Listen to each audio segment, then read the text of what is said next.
Ilang beses siyang pinalala sa atin ng Lord. Ay, may bang. Hello mga palangga! In-invite nga pala kami ng isa naming kaibigang mag-asawang Buridas sa kanilang munting tahanan para makapag-fellowship kaming magkakapatid sa Panginoon. So tamang-tama ang aming pagdating dahil unti-unti nang nilalatag sa hapagkainan ang aming pagsasaluhan. Siyempre bago ang lahat, mahalagang magbigay pasasalamat at itaas ang lahat ng ito sa Diyos Ama na siyang nagbigay biyaya sa pamilyang ito. Sa ganitong klaseng pagkakataon ay sinisigurado ko talaga na ako'y gutom na gutom para talagang manamnam ko ng maigi ang bawat sarap ng mga putahing inihain para sa amin. Ang sarap nilang pagmasdan kung gaano sila kasayang kumain. Naku, ang panganay ko nakakain muli ng paborito niyang sinigang. Pansit ba to? Naku, sa totoo lang, dito ko lang nalaman na mayroon palang pansit bato kung tawagin.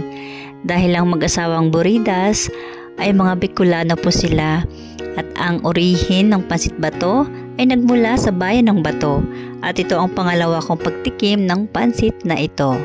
Ang panganay ko sarap na sarap samantalang ang tatay niya nahihiyang lumamon. So paano ba yan? Pagdating sa unang subo, hindi din ako magpapahuli para makita nyo naman kung gaano kasarap. Lubhang ikinagagalak ko ang bawat lasap dahil para sa akin, katumbas ng mga ito ang pagmamahal at dama ko ang pagiging kusinera at may bahay. Naku, ayan na, may dalang brownies ang aming pinakamamahal na si Sharon. Oh Sharon, balutin mo ako.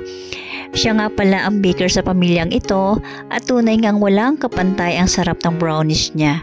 Kaya order is the key! Tingnan nyo naman kung gaano nila nagustuhan.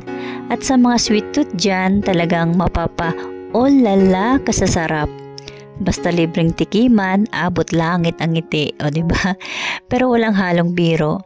Pwedeng-pwede ipang regalo at pasalubong ang brownies na ito. Basta panghimagas ang usapin, mapapa-approve kasasarap. Uy, kinikilig! Aba syempre, hindi po pwede na hindi ko ito titikman. O kita nyo, di ba?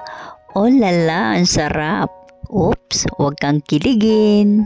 So ayun na nga, wala na kaming ginawa kundi kumain ng kumain at magtsikahan. At ang best part ay magkape pagkatapos lumafang.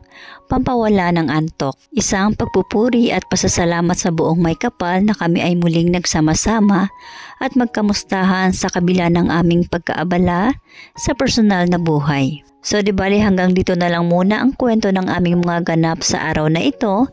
Maraming salamat sa pakikinig at hanggang sa muli!